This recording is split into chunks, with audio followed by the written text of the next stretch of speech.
Welcome to Beyond Birth Trauma, From Burden to Brilliance, where we uncover the powerful truth about your beginnings and how they've shaped your entire life. I'm Shannon O'Flaherty, and in this show, we are not just exploring your birth, we are dismantling the chains of generational trauma. We're diving into the core of who you are, peeling back layers of inherited beliefs and behaviors that have held you back for far too long. This isn't just about understanding your past. It is about reclaiming your future. Get ready to break free. This is Beyond Birth Trauma, From Burden to Brilliance, and your transformation starts now.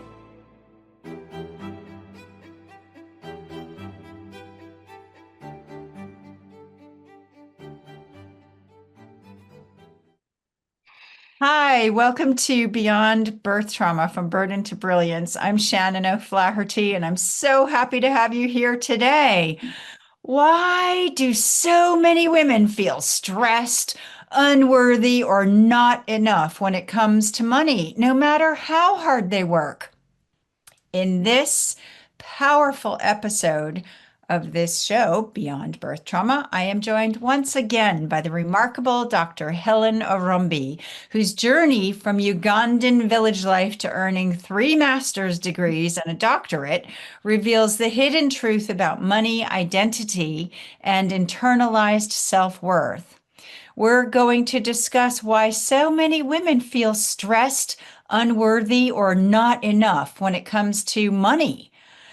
If you have ever undercharged, overgiven, or second-guessed your brilliance, struggled with money anxiety regardless of your income, felt alone in the weight of financial stress, or carried inherited stories of not enough, this episode is for you. You're going to walk away with profound insights, somatic tools, and a radically empowering new way to relate to money, worth, and your own inner power. Are you ready to rise above your old money script? I'm so thrilled to welcome Dr. Helen Orombi for the second time on my show, who is a women's empowerment transformational coach and guide specializing in empowering conscious, self-actualizing women, creatives, change makers, and visionaries who are ready to break free from survival-based patterns of fear, unworthiness, self-doubt, and step into their highest potential.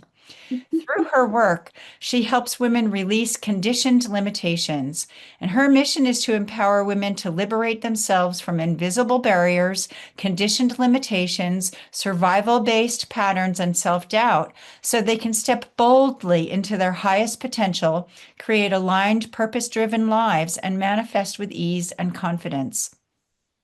With expertise in positive psychology, EFT tapping, and chakra intuition, Helen skillfully supports her clients in releasing emotional and energetic blocks, including money blocks, to create flow and abundance in their lives.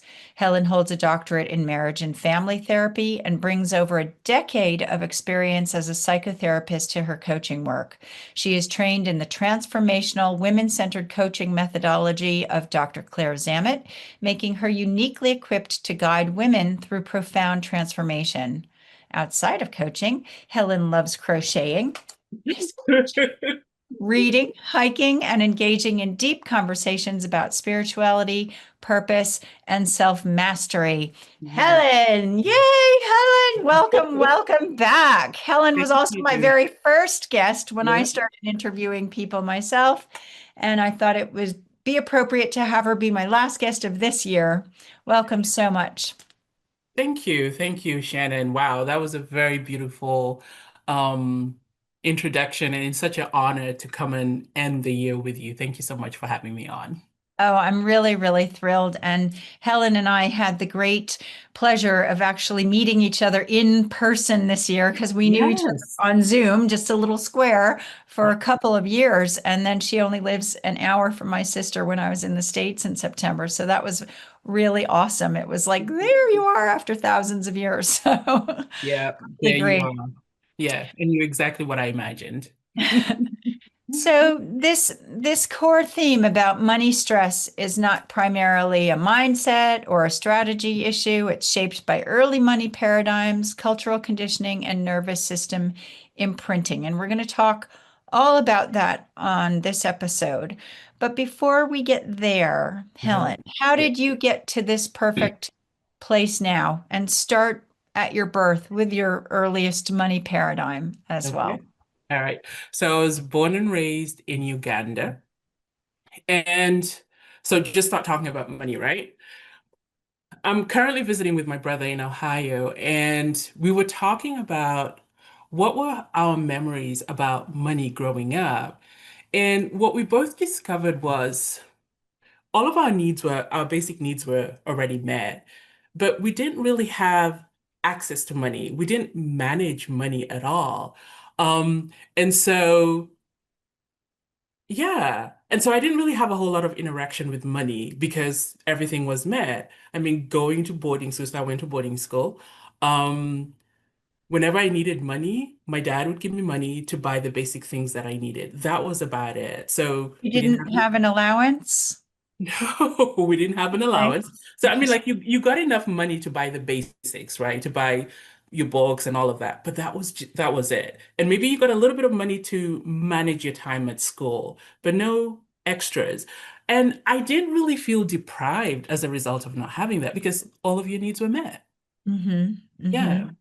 And so, how did that play out in your childhood, in your family relationships with your parents? Because a lot of kids see their parents struggling over the bills or cursing over it and all of that stuff, when dad's like cursing or burning the bills or Yeah. whatever. No, I never had this feeling that I don't have. I never had that. I mean, I never felt overwhelmed about money at all. And so you knew that if you needed something, it will be provided for. So I have this one story. I remember we're going off to boarding school and money was tight. That's the first time I ever had this experience that money was tight. How did So, you know? Somebody second. told you? How did you know that money was tight? Well, it was time to get allowance, like a little bit of pocket money to buy the things that I needed. You need lotion for your face, you need lotion for your hair, and you need lotion for this and that. And my dad was like, Helen, I don't really have enough for you to buy all the nitty-gritties that you needed. And that was my first time ever to have that experience that, oh, sometimes parents don't have money. But that was it. Other than that, all my needs were taken care of. I had everything that I needed. But so now I know that you experienced a war there during your childhood. So how did that play out during that time? Well, as we were talking about when we we're getting ready, the experience was in community. And so even though it was a really tough experience, I had my family with me. And so again, I didn't have the sense of I don't have enough. I didn't have that growing up at all. Wow, I suppose, I mean, it's a really interesting way to look because we in the West, women, men, everybody, we separate money as a separate entity. But really, if you do look at money as just energy, which is what we're talking about today, and you're looking at, you always had community around you. That's a really interesting concept to look at money even as community, because if you have community and a support network around you, you are without that I don't have kind of thing going on. And so many people here don't grow up with that.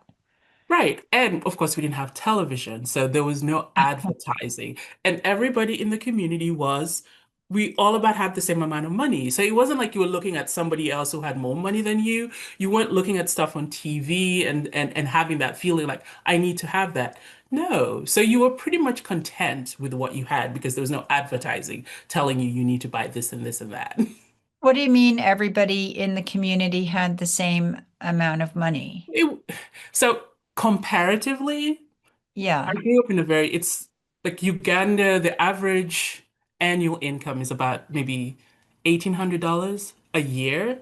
And pretty Wow. much everybody in the neighborhood, that was it. And so you didn't feel like you didn't have enough. Everybody in the community was just about as poor. And I'm putting poor in quotation because Didn't we feel didn't feel poor. poor at all. Yeah, I really noticed that with Peruvian kids who had nothing, literally nothing, and the families who had nothing, and they'd welcome you in, and they'd go and hunt for a fish and cook you fish or get potatoes out that had been frozen for however many years, and they were always providing for anybody really happy to have guests. As a treat, they'd send their kid out to buy a big bottle of Coca-Cola, which I thought was really kind of funny. But they never seemed poor because these kids were running around playing outside, making the best with what they did have, and I guess they didn't have too much to compare it to. right. And you made your own toys. I mean, like you made your own balls, you made whatever you needed, you made it. And Mhm. so, yeah, when I think about it, there was never a sense that I didn't have. And that making things, even your own toys, as my parents, when we were little at Christmas time, they said, you have to make your own presents. Like, oh, okay. And it makes you get very resourceful. And it's not just about making a toy or making a present. Okay, it might seem like that's what it is at the time, but actually, when you're as a child, given that concept of it's better if it comes from your heart, if you make it, it creates a resourcefulness in you. I still feel like, oh gosh, I haven't made very many presents this year, because of work Oh, and all the rest of it.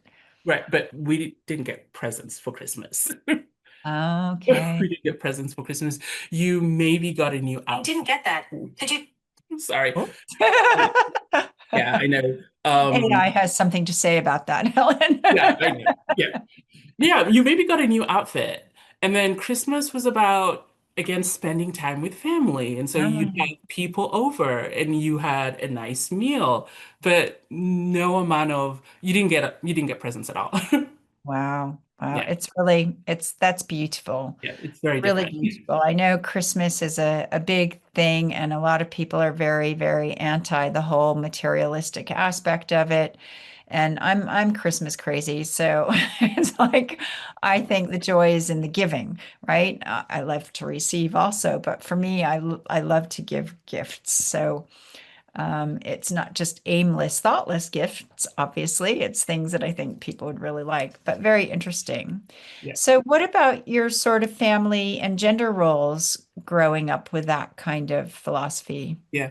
So my dad was the main breadwinner, and my mom supplemented the income by, there were times she raised chickens, so we sold eggs. Sometimes we made bread, sometimes we made milk, but her income wasn't considered like the main source. It was just additional income. And so Hmm. unconsciously, I think I downloaded this belief that men are the providers and women are the caretakers. I And did. yeah, so that's what I unconsciously downloaded from having been raised in Uganda in that particular condition. Yeah, Hmm. You yeah, mentioned something before about your mother's contributions not framed as business but as support, and like that's really important difference to look at in terms of how our belief systems land in us, yeah, because if cult and culturally, so in your community, right, everybody's there helping everybody. If you're looking at um, additional income or services or whatever, not as like money, need it for business, need it for survival, but just as like extra support, that has a whole different energy around it than needing to provide, right? yeah. And I like that you brought that up because of having that energy of money, my mom's money being supplemental. Even when I came to the US and I was making my own money, I still saw money, the money that I made, as supplemental. That's kind of like that's how I downloaded it, which meant I capped how much I made because my money is supplemental. But I'm the main Oh, breadwinner. oh, wow. Okay, so that's very fascinating. Yeah, So Yeah. For any of you who grew up like I'm a baby boomer in the States, right? So daddy went to work every day and my mom was working too, but she was working from home, right? And my mom paid for our trips and all sorts of things she paid for. But daddy went to work and he made the money and he came home from work at the end of the day. And my mom was the caretaker, very much so. And most of my life I've given up my power to men and wanted to manifest. My friends are like, "What are you like a 1950s housewife? You're so independent, but you just want the men to take care of you." I'm like, "Well, yeah, I know, because that's what I modeled and that's what I saw." And that can also be very disempowering in this day and age as an independent woman in business. Right, because it caps how much you allow yourself to make because your money is supplemental. And so you give yourself an unconscious ceiling and you don't allow yourself to make beyond what's considered supplemental. And I had to do a lot of inner work to Yeah. allow myself to make more than just supplemental income. Well, I do know that that's a very common limiting belief for a lot of people is that you don't feel that you're allowed to supersede what your parents have earned. You're not allowed to be more successful than your dad. You're not allowed to earn more money. You're not allowed to because your parents, right? They're the on the pedestal, Yeah. and you're all thinking, yeah, they're not, but yeah, subconsciously yeah, Yeah. it's a survival thing. So that's really that's fascinating. Right. And so your early then relationship with money, what happened then? Because you moved to the States. Yeah. When did you move to the States? So I moved to the States when I was 26, and I'm not going to tell you how old I am. So I moved to the States when I was 26. And before that, I'd never had a bank account. I'd never really managed money. And so when I got here, I had to figure out how to open up a bank account, how to manage money, how to make money. When I got here, I found out that I didn't have housing, I didn't have tuition, and I had to figure all of that out at 26. Most Wow. people figure it out when they're a little younger, but I figured it out at 26. I think I had my first savings account when I Mhm. was like 11 or 12, with parental consent. But yeah, they took me to the bank. It was all an official thing. I felt really grown up. I got my social security card. Mom was like, practice your signature because this is going to be your formal signature. I was writing my name all over everything, right? It's changed somewhat over the years, but and so I mean that would have been completely and utterly overwhelming for a lot of people. I mean, hard Yeah. enough for a new young person starting out, especially if they haven't had great role models where that's concerned. And a lot of people, never mind coming from a totally other culture and country. You were speaking English? Yeah, yeah. Uganda is a British colony. Okay. Yeah, yeah. Oh, I Yeah. should know that. I'm really great with my history, Yeah. right? Yeah. So, yeah, I mean, I could speak the language, but again, I was limited by my immigration status. So I could only do very menial jobs like babysitting and cleaning houses. And that's kind of how I started. You already had a degree? Not yet. That's when I first arrived. Okay. Yeah. And Oh, so yeah, yeah, I did. I did. Sorry. You mean my at undergrad? 26. Yeah. I had my undergrad. I didn't have my second degree, my master's. I hadn't gotten my second degree yet. So I would be really annoyed, really pissed off if I could only get cleaning jobs or babysitting when I had an undergrad degree. And I mean, I know also a lot of young people are facing this now because of the world and the chaos that we're in, that you can't even use your degree because there just aren't enough jobs available. But Mhm. so, well, what did you do? How did you first start earning money? I mean, you had to figure it out. So, I mean, the school that I went to had this newsletter. I went on the newsletter and I found some babysitting gigs, and that's what I started doing. Um, just babysitting and saving whatever money that I had to pay for my tuition. And ex having that experience really did a number on my self-worth because here I am, I have a degree, and there's nothing wrong with that kind of work, but I think I had a different expectation, and so all I was limited to was doing that kind of work, and yeah, it affected my self-worth just a little bit. Is that where the crochet business came into being? No, the crochet business was much later. That was in my 40s. But I always crocheted. Like I always crocheted, but turning it into a business, I did that in my 40s. Mhm. Then I was so focused on just surviving, and I would do just whatever I could to survive. Because when you're crocheting, that takes creativity. You need to be a little bit regulated to be creative. So, yeah. Mhm. And so, what about your religious upbringing? So, I grew up Christian, and the messaging I felt like I got was God will provide. And in my mind, there was this passivity that I was waiting for God to provide. It never computed that God would provide by me doing some of the work. So it was always God was going to provide. And so I had this mindset that, yeah, I would just wait and God would provide. Yes, there were times when God did provide that way, but it never computed in my head that I'm the one who is supposed to be making the money. And I see you have Jesus as your archangel on your shoulder there today. Yes, I wondered when you'd bring that up. Yeah, Yeah. And I mean, I think Jesus was a dude really way ahead of his time, actually. I know that he didn't want people to worship him. He wanted people to learn the skills for themselves so that they could take care of themselves and help others. So, but that was all skewed out of proportion. yeah.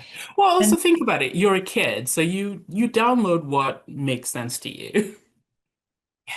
well, yeah, I mean, if they're telling you all the time that God will provide, you think God's going to come knocking on your door with a basket of bread, right? And like, well, where is he? Right? He also, yeah. Yeah, yeah. Yeah. So, Let's not do that one. yeah, no, okay, that's another show. Yeah, Okay. So, how did that experience of doubting your self-worth because of the whole money thing coming to America Mhm. manifest besides all of the degrees that you had? Well, because so coming here, I became one of the have-nots. I'm black and I'm a woman. And so I found myself in a category. And the category unconsciously for me was the have-nots. And at work, the way it manifested was I ended up under earning. I ended up undercharging. I ended up overgiving. In a way, unconsciously trying to prove my worth. That's how Hmm. it manifested for me. And I notice like that's how it manifests for other women too. The sense of deserving, right? Because you have to feel like you deserve the wealth that you make. And if you don't feel like you deserve it, you're gonna try to earn it by working extra hard, right? Hmm. Isn't that, wasn't that one of your experiences? Well, yes. I Go mean, ahead. I fall into all of these categories, and I wasn't raised in Uganda, so I was a like privileged little white girl in America, right, with a very successful father. So it doesn't really matter Yeah, where you've come from, how you can pick up the exact same kind of beliefs from a different root um, kind of area, right. and so. It's also interesting to me, Helen, that from having community around you, even in war, and still somehow feeling secure with your community, people always had your back, then you alone moved to America. So suddenly, like, where's all your people? Where's your community? Where's your safety net? Yeah, yeah. So, Well, remember, I was talking to you about that a couple of weeks ago. I was doing some of my inner work, and part of the inner work that I do is going back to the 26-year-old to quote unquote unburden her. And I was having a conversation. No, I'm not schizophrenic or anything, but it's called internal family systems, and we all have parts. So I was talking to that version of me, and I was like, what was it like for you? And one of the things she was saying is like, it was incredibly alone. It's not like I was afraid of hard work, but this sense that nobody had my back, that it was all on me. That is what made it really, really hard. Yeah. We can all feel that sort of sense of aloneness. So Yeah. another example of that for people if they're trying to please their parents. So they're going off to law school or going off to be a doctor when really they want to be a dancer or an actor. But like, no, no, you've got to do this. So you're pleasing the parents. So you're feeling alone because your soul is wanting to be an artist or a musician or something and nobody has your back for that. Nobody's supporting what your passion is. They're not really truly seeing you. So you might feel alone because you're not being held in the way that your little person inside you wants to be held. Yeah. Yeah. So this Yeah. creates that sense of isolation, even if you're surrounded by people. And of Right. course, isolation creates internalized stress And and overwhelmed. overwhelm. And this is passed down generationally also because our ancestors, I mean, they were alone, right? They were the pioneers. They're the ones who were figuring it all out for the rest of us, right? Yeah. And also we have this, like to the example that you're giving, right? We have this innate desire to belong. And so for somebody who wants to be, say, a creative, you're going to forego that because you want to be part of a community. You want to belong to your family. You want your family to approve of you.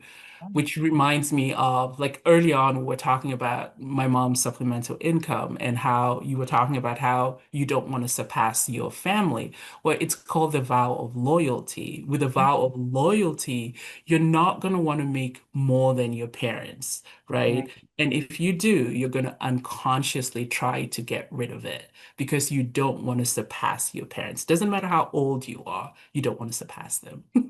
It's just it's You're so fascinating. fascinating. I mean, this is why it's really interesting, not that I'm wishing anybody dead, but when people's parents die, they often are like, right, done with that law thing. I'm going to go be the artist I wanted to be, or now I can go be the creative dancer or whatever. Like huge shifts, and people think, oh my God, they're having a nervous breakdown, they're grieving. But actually, it's like, well, I don't have to please my parents anymore. My truth is coming out.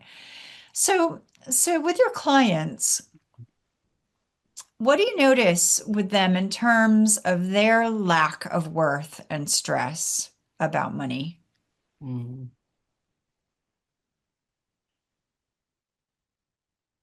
I'm thinking of a client who she mm, I'm I didn't get her permission to share this, so I'm kind of It's feeling anonymous. It's anonymous. Nobody knows who you're talking about. yeah. It's a story. That's shamanic storytelling. Okay, it's shamanic storytelling. All right. So the way it manifested for her was that she never allowed herself to go beyond $40,000 a year. That Mm. and she had been earning $40,000 a year for over maybe 30 years. She would Wow. not allow herself to go beyond that. That was her You ceiling. capped it. She capped it. She Right. wouldn't allow herself to go beyond that. And so in the work that we did together, we found that her belief, her core belief that was getting in her way of having money was the main one is like, I'm a have-not, right? I'm a have-not. And her parents made $40,000 a year. Her dad made $40,000 a year. She could not allow herself to go beyond that. Wow. That's That's really how yeah, that's how it manifested for her. honestly, if you're raising children, you should tell them that you're all millionaires so that your kids can really succeed, even if you're scraping the barrel. That's a really good white lie to tell your children. Yeah, secretly, we're Yeah, millionaires. we're all millionaires. Yes. Yeah. And so you told me about their stress response about not having. What happens? Because I loved what you said when we were talking about that before. Do you Okay. remember what you said? Yes, I do. So most people think money is about what the number that you have in your bank account. It isn't, right? How you feel about money is how you want to feel about money is like looking at your grocery list. That's how you want to feel about money, but nobody feels that way about money. When you think about your savings, so right now, think about how much money you have in your savings.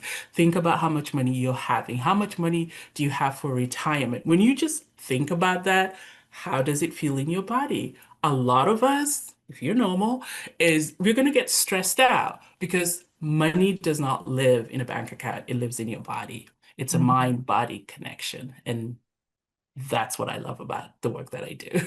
It's really interesting because I remember when we were in women-centered Yep. coaching together, and you took our little group. We had a group of four. Yeah. We're called the Jazz Square, Yes, there it and is. and you took us all through this process of looking. Like we had to look at our accounts and like what were in savings, what was our debt, what was this, and how you felt about it. And it was really, really interesting because I hadn't tuned into it at all because it was like, oh, I don't know, It's just money. money. It's money. But Yeah. when I had to compartmentalize it and look at those things, it was another whole thing. And debt, like some people have like, oh yeah, I have this much debt, but then do you have a college loan? Do you owe somebody a whole lot of money? Like there's other debt that's not like right there in your bank account. Yeah. And something that really shifted for me this year Mhm. was I used to have a whole list of affirmations about all of the things, all positive present tense about what I'm attracting and all of the things. And one day I was reading it and I thought, this is really annoying because every time I read this list of affirmations, and I know some people go, "Oh, affirmations, I don't believe them." Well, it wasn't that I didn't believe it, but it just made me think about everything that I don't have yet. And Yeah. I thought, well, that's not the energy I want to be in. I can affirm that I have all of these things. Great. And I thought, no, I'm taking this away. And I thought, how do I want to feel? How Yeah. do I want to feel? And I thought, I want to feel like I am the sparkly and effervescent vibration and frequency of abundance every day. And I thought, oh, yeah. Oh, I just got a zing right through me right now. When I said that, And it you're like, sparkling. I am sparkly.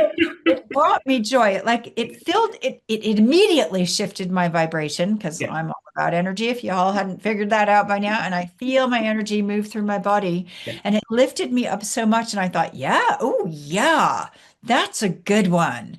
Let's just be abundant. Let's feel it. Let's be the same vibration as abundance. And so I got rid of the affirmation list and put that where I could see it by the kettle by my thing. And every time I read that, it really, really brings me joy. And then I have another one about being a pure channel for love's Well, expansion love on is earth. friendship. Yeah. And I thought, yeah, Yeah. that feels really good to me too. That makes me so happy. So that when I'm in my mean girl, I can remember that I also Oh have my a God. You spirit had to channel throw for that love. in. If you're all reading my blogs, I wrote a blog about if you have a mean streak. Well, it was Helen was the one who called me out on that. I'm like, okay, fine. I have a mean You streak. have a mean streak. But what I love about you is how you own up. But back to the emotions. So, no, because I want to affirm what you're saying, right? The affirmation that you say, it makes you feel good, which means your vibration is high. But think Yeah. about somebody who has debt. Most of the time, people who have a lot of debt, they're going to feel shame. Well, if you feel shame, are you going to want to do something about your money? No. Whereas if you're feeling all sparkly and effervescent, right, your thinking brain, like the creative part of you, is online and you're going to have a lot of creative ideas. So good on you, Shannon. And it's not just about money though, because abundance, like, I teach that slice of the pie. You've got your life with all your relationships, work, community, friendships, health, fitness, all of that. Mhm. Abundance is everything, everything. So when I started to be the sparkly, effervescent vibration and frequency of abundance, everything started to flow better in my life. Like really, almost. immediately overnight. Not like maybe in a huge drastic way, but opportunities came. Maybe some signs from the universe that I might have been missing before showed up in that divine way that they do if you're paying attention, because you open up. When you're feeling shame, you're contracting and Yes. you're not receiving. You can't because you're not in alignment. So that was really actually huge. And it did shift me in a big way. So Right. let's Oh, focus from you more on the stress of lack that gets activated first, and then we'll move on to the self-worth part. Does that sound good for you? that sounds good. Yeah. So was there a question there? No, you just talk. Tell us about the. She loved my interview technique. Tell us about the stress of the lack that gets activated. Tell us what you do with that, and Oh, are you trying to hint at EFT tapping? yes, Okay. absolutely. Yeah, Shannon, don't hint. Just tell me. All right. So the tool that I use that I really, really love is EFT tapping. So just think about it. So say if you have $100 in your bank account and it's really stressing you out, and when you just start tapping, what happens is your nervous system is going to calm down. Because when you're activated, the part of you that's very creative, the part of you that's brilliant, the part of you that's very resourceful is offline. And so you're very myopic, and all you're thinking is, I don't have money, I don't have money, I don't have money. And once you tap, your nervous system calms down, right? The amount of money in your bank account hasn't changed. But once you, and I have a really good story about that because that client that I was telling you about, she she started doing tapping with me. We would tap all the time. And one day she said she woke up in the middle of the night and she had all these ideas of how to make money. Right? Those ideas were always there, but she couldn't access it until she was able to regulate her nervous system. Is that the story you wanted me to tell? Is that Yeah, what right on. Yeah. God, you just Yeah. really tune right in. And that affects You and get that me. affects everything because Yeah. you become detached from the worry and You, from the anxiety and from the shame. And yeah. then you can finally let go of your story of how it has to be. Because also, if your parents have constantly been saying you have to work hard to earn money, And we money doesn't grow on trees. oh, money doesn't grow on trees. Oh, I love that one. My dad always said that. And in England, on one of these walks, there's this big log with a million coins shoved into it. And I took a picture of it. I'm like, look, Dad, apparently money does grow on trees in England. But whatever your story, which means what you heard your parents saying all the time. Either you have to work hard for money or effing money. It's so stressful. I hate it. Or money is evil. That's a good one. Money's not spiritual. Money's not, oh, you have to be humble to be close to God. That's a really good one. Like money's not evil. It's paper and metal. Yeah. What we make money to be is, well, that's not evil either. It's just guilt and fear and shame. It's just awful. Yeah. Yeah. I mean, it's like we put meaning on money. And you're right. Money is just because, like, if I had, say, 1,000 shillings, that's not going to mean anything to, say, somebody here, I mean, in the US or in the UK, because it's just paper. And we've decided that this particular piece of paper is how we are going to exchange value, Mhm. right? So it's just paper, but we give it so much meaning, we give it so much power, and then it has power over us. Yeah, we do. Yeah. We do. We do that. And so part of healing, like anything, is owning it. Like, look at your stuff and go, yeah, yeah, well, yeah, I do this. And don't blame your parents for it because we have so much more opportunity to learn and so much information at our fingertips. They didn't. They did the best with what they had and they learned from their grandparents. So it was hard. Our ancestors had it really, really tough. So lighten up on your parents if you can and just take accountability for yourself and just look at what you've what you've inherited and deal with it instead of spending all your time in resistance and being angry at your parents, because that's not helping you either. Yeah. Yeah. So, I like that you said that. yeah. So let's talk about the worthiness factor because this can vary dramatically in how it manifests with different people depending on their familial background. Yeah. Well, like I said earlier, if you don't feel like you deserve money, you can be a millionaire and you're still, it doesn't matter how much money you have. If you don't feel deserving of it, it's not going to make you feel safe. It's not going to do anything for you if you don't feel like you deserve it. That is true. One of the oaths that is in my PDF about changing the seven sacred oaths is the oath of poverty. And I've had millionaire clients with this oath of poverty. And what happens is that they either keep losing all their money and then they have to make it again, or they give all their money away, or they don't enjoy their money. One guy just had his money all in savings. He wasn't circulating it out into the world. He was really tight, this lack consciousness, which is really ugly because what is that about? Like, share, buy yourself presents, like get it out in circulation because it's energy. Do you So, want to talk about the $7 dress? The uh, story. You remember the yeah, story? okay. Yeah, okay. Yes, it's a really good story. I love how we call each other out. Are you hinting at that, Helen? Okay. So you're So, talking about worthiness, right? Isn't that a great yeah, so this is example? a good worthy story. So I was in the States shopping with my mother many years ago, little kids, and Christmas shopping because I'm Christmas crazy. And Bobby and I never ever had any money, but there were great sales in the States. At that time, the dollar was really strong. And I'd bought all sorts of stuff for my kids, for Bob. And then there was this dress that was dramatically reduced to like $7. And it was a long t-shirt dress, in case you're wondering, pale pink, almost right.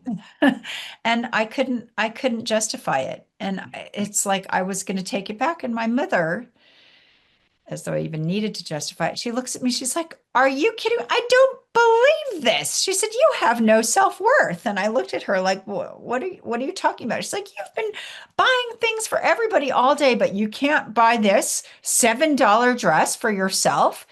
And we went home and she took out a stack of photos because I was very, very good about sending my mother old school photographs on paper with the date and the event on the back, a stack of them about all the things I was doing with my kids. Here's me making bread with my kids, decorating Easter eggs with my kids, throwing a party for them, all of these picture after picture after picture. And I just sat there and cried. And one really stood out because there was me in my kitchen of chaos because we had such a small house and nowhere to put anything. And it said, "After a Valentine's party I just threw for Forrest and 12 of his friends." He was like 3 or 4. Like I really needed to do that. Like they're going to remember that now in their 30s, right? Yeah. And Rome was there, my other baby with his hand down my shirt, holding onto my boob. And Forrest was there, had both my kids with little heart stamps all over their face in complete overwhelm and chaos. And I looked at this picture and cried and cried. And mom took it out and she's like, "You frame this and you put this where you can see it every single day because you're an active, hands on mother and you don't give yourself any credit." And it was a real wake up call to me like, yeah, I am worthy of a $7 dress.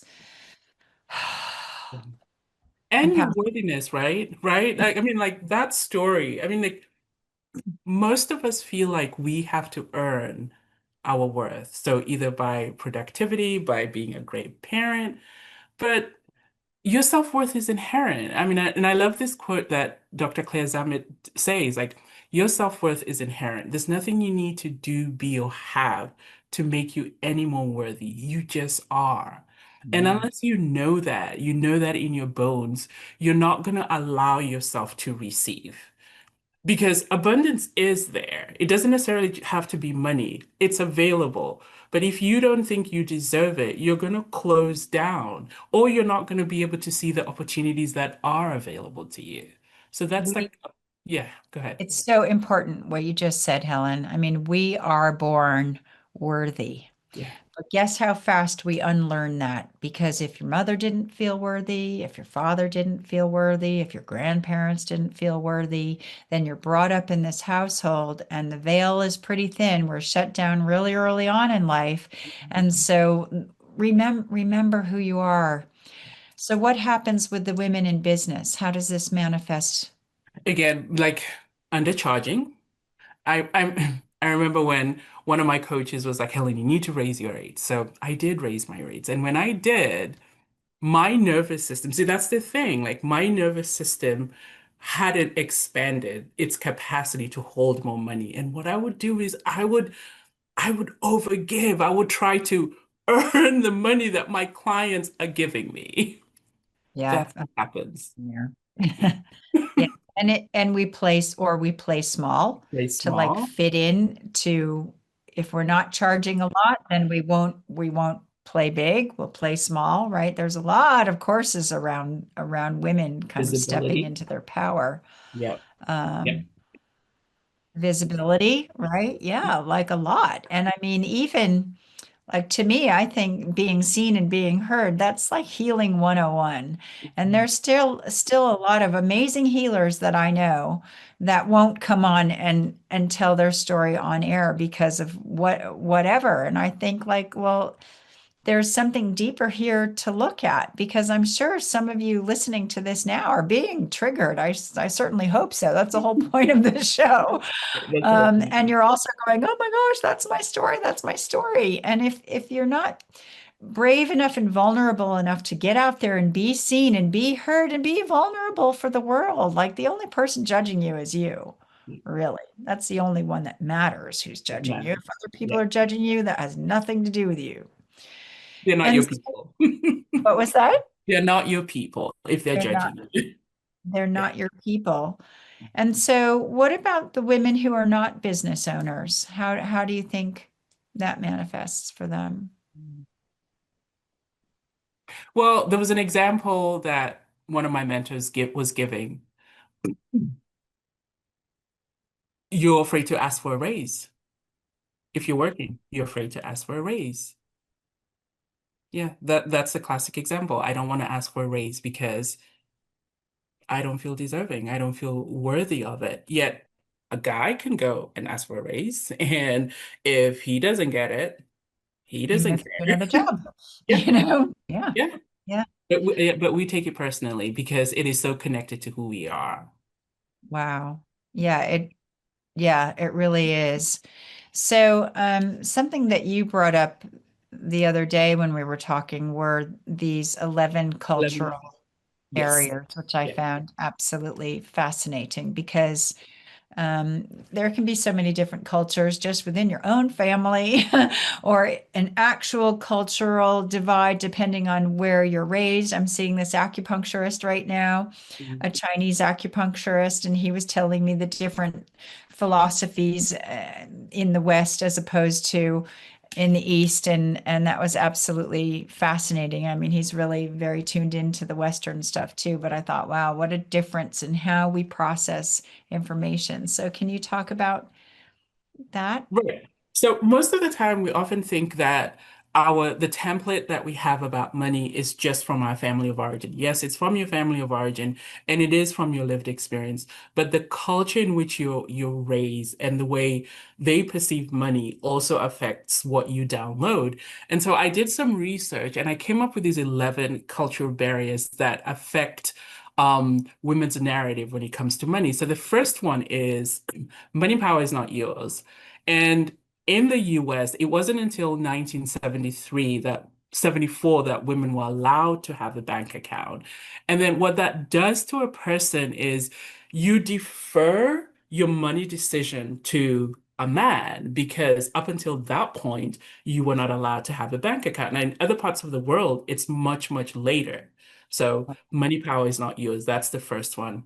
The second one is women pay a social tax. What that means is if you're ambitious and you're trying to make a lot of money, you're not liked as much. Whereas if it's a guy being ambitious and trying to go after money, that's considered a good thing. And so for a lot of us, we want to be accepted, we want to be liked. And so we downplay our sense of ambition. The third one is the financial confidence gap. For a woman, you have to feel almost 100% confident about your financial literacy. Yet for a guy, it can be about 25%, and he's going to be as confident as we don't curse. So, and then the fourth one is just financial trauma. So these narratives, and the reason why I did that research is I want to be able to normalize where women are with money. Like it's not your fault. Like you downloaded these narratives, but it is your responsibility to become conscious about it and do something about it. Yeah, I really like that you said that. It's not your fault. It's not your parents' fault either. It's Do it just as you how it said. is. So Yeah. get over that and just focus on what needs changing. Yeah. Um, Yeah. yeah, and it's not a loss of inner worth, Yeah. but you're living inside a different system that questioned what is going on inside of you or inside of your family or with your friends. There's lots of films. There's even a book. I think I was looking for it the other day, and I did see it, but now, of course, I've lost You it again. can't find it. Something about Yeah. the power to be disliked or something like that. Because Yes, I remember you talked about that. yeah, and really important because not everybody likes everybody, and that's okay. We don't have to please the whole world. Really good. Yeah. And Uh, hmm. Go. and being okay, not being liked for a woman means I'm not safe. Okay, you want to elucidate on that? Well, think about it. If I think for the most part for men, if they're not liked, you're like, oh well. But for a woman, if you're not liked, there's this unconscious fear that you have. If somebody doesn't like me, then that means I'm in danger. Hmm. That's what we end up internalizing, right? If I'm not like, because we're talking about visibility, right? Hmm. Visibility means taking a risk. People might like you, they might not. They might like you, they might not. Well, that feels dangerous if they don't Yeah. like. Well, yes, because it's that it ties into that isolation. I'm alone. No, I'm not going to be part of the gang. I'm not going to be part of the group. And I mean, I've lived in England for 37 years and I still sound quite American, even though I say British words and the musicality of my voice has changed somewhat. People in the States are sort of like, where are you from? I'm like, Well, we can place here. you. And they don't know. But people are like, wow, you still have your American accent. Like I'm gonna lose my whole identity. I'm not a little kid coming into a country needing to fit in with my friends to be the odd one out. That doesn't matter. And I consciously chose to keep my sense of self coming here. But this is the same thing that you're talking about. Yeah, so money not being safe. Very interesting. So can you please explain briefly in a nutshell, because we're about 5 minutes left and we still want to do some downloads, how you work with women in your becoming a wealthy woman work? Yeah.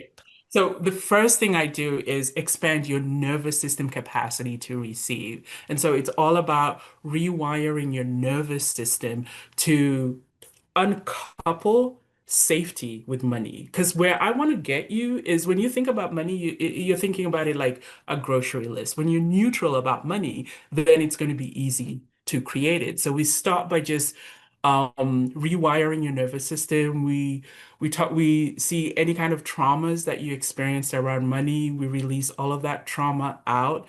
And once you feel safe around money, then I can help you with some skills, because when you feel unsafe around money, you're not gonna necessarily read all those financial, how to grow your money kind of books. No, because it feels really scary. But once your nervous system feels safe, once you've expanded your capacity, then you can go out and learn some of those financial skills. Yeah, And absolutely. yeah, and I'm I talking think from experience. changing my relationship with money has been the best thing because I used to be stressing about it all the time, even though I was doing all the affirmations and all of that. And now I'm just like, I, do- I very rarely ever worry about money anymore. Whether Yeah. I have it, whether I don't have it, I know that it's all going to come through. Um, that's awesome. Can you tell people where they can find you, please? Yes, I can be found at helenorombi.coachesconsole.com. Again, it's helenorombi.coachesconsole.com. And I have a free guide to if you want to download and learn more. Yes. Yeah, maybe we can put that on the network as a Mhm. free giveaway or something. I'll look into that. Yeah. And if you want to find me, you can look at my website, shannonbtb.com. That's my landing page for this show, or shannonoflaherty.com. And I'd love to have a call with you, especially if you want to be a guest on my show. Let's just do two quick downloads, and then we're going to give Helen the last word. So if you want to receive a download, just say yes. And let's show you what it feels like to be deserving and worthy, to feel safe with money.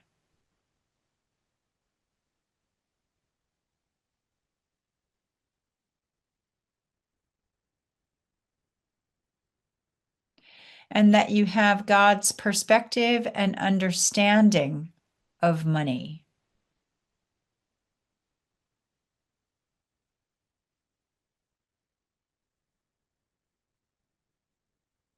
Okay, we're just going to do those two real quick because we're getting short on time here. Helen and I could talk. We could make this a 3-hour show.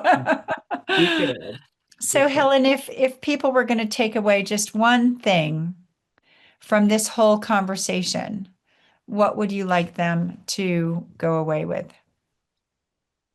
Where you are with money is just where you are, right? Yes, you downloaded things from your parents. Yes, you downloaded things from your culture. It is not your fault, but it is your responsibility to become conscious of what your money blocks are and do whatever it takes to release them because your financial future, that's your responsibility. Hmm. Yeah. Yeah, absolutely. Mm. That's amazing. I'm so glad that you've all tuned in to this episode. I hope that you've really gotten a lot out of it. Please tell everybody again where you can be reached, Helen. So if you want to have a chat with her, Yeah. Helen Orombi at coachesconsole.com. Helen Orombi at coachesconsole.com. that's great. And I'm shannonbtb.com or shannonoflaherty.com.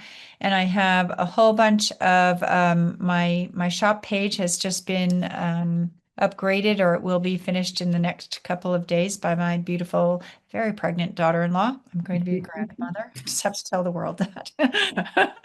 And so everything should be available there. I have some PDFs about abundance, about breaking ancestral oaths, all sorts of really good stuff like that. Very, very affordable. So like it's a sacred 7 number. So you don't need to break the bank over that, but it's good to invest in yourself because when you invest in yourself, that's already breaking the chain of not feeling worthy. So one of my teachers always said you should buy yourself a present every day, even if it's just a stick of gum, to let the universe know that you're deserving and worthy of having, so that we're out of the have not and into the having.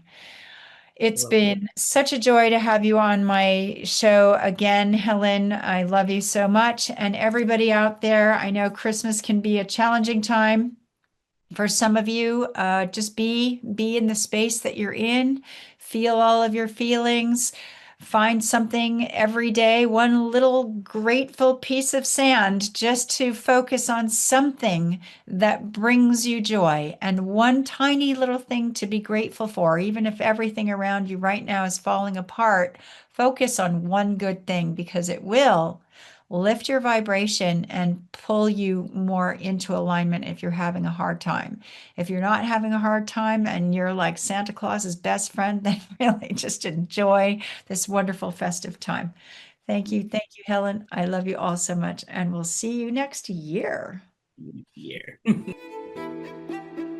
You have been listening to Beyond Birth Trauma, From Burden to Brilliance with Shannon O'Flaherty on Transformation Talk Radio.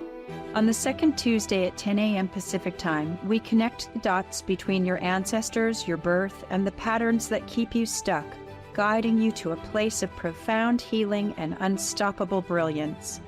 By examining and healing your cellular imprint from birth of how you perceive and respond to the world and the challenges that are created in your day-to-day life, we can begin to heal and live more balanced and fulfilling lives. For more information, visit shannonbtb.com. That's shannonbtb.com.